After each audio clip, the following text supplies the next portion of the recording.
एक शहर में अमन नाम का एक लड़का रहता था।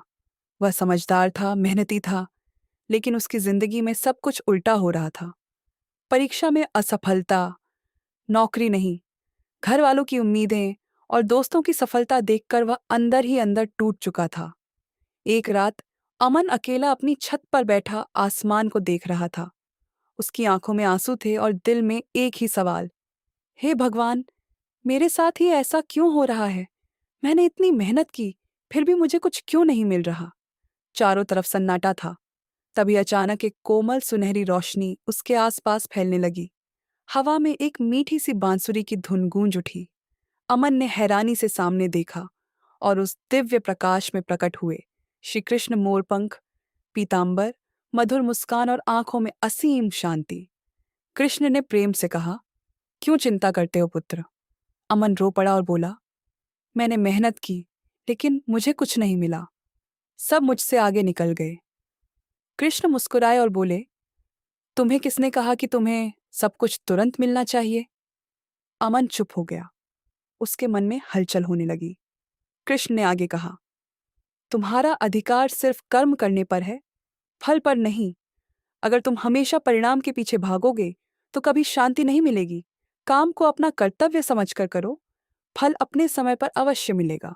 अमन ध्यान से सुन रहा था, जैसे उसके भीतर कुछ बदलने लगा हो। कृष्ण ने फिर कहा, मन ही तुम्हारा सबसे बड़ा मित्र है और वही तुम्हारा सबसे बड़ा शत्रु भी। अगर तुम अपने मन को नियंत्रित कर लोगे तो कोई भी शक्ति तुम्हें रोक नहीं सकती। अमन को अपने नकारात्मक विचार याद आए और वह समझ गया कि वह खुद ही खुद को रोक रहा था। कृष्ण ने आगे कहा, जो हो चुका है उसका शोक मत करो और जो आने वाला है उसका भय मत करो। जीवन का अर्थ है आगे बढ़ते रहना। अब अमन के दिल से डर धीरे धीरे मिटने लगा था। कृष्ण ने अंत में कहा, हर व्यक्ति का एक कर्तव्य होता है, एक उद्देश्य होता है। तुम अपने कर्तव्य पर ध्यान दो, सफलता स्वयं तुम्हारे पीछे आएगी। धीरे धीरे वह दिव्य प्रकाश हल्का होने लगा। कृष्ण मुस्कुराए और बांसुरी की मधुर धुन के साथ अंतर ध्यान हो गए। अगली सुबह अमन एक नई ऊर्जा के साथ जागा।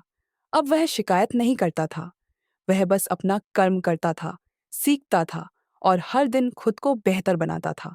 समय बीतता गया और एक दिन वही अमन अपनी मेहनत और विश्वास से सफल हो गया।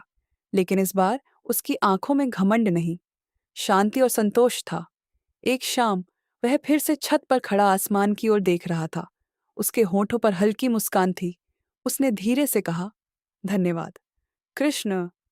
हवा में फिर वही मधुर बांसुरी की धुन गूंज उठी और मानो आकाश से एक संदेश आया, कर्म करो, फल की चिंता मत करो। जो हो रहा है वह तुम्हारे भले के लिए हो रहा है।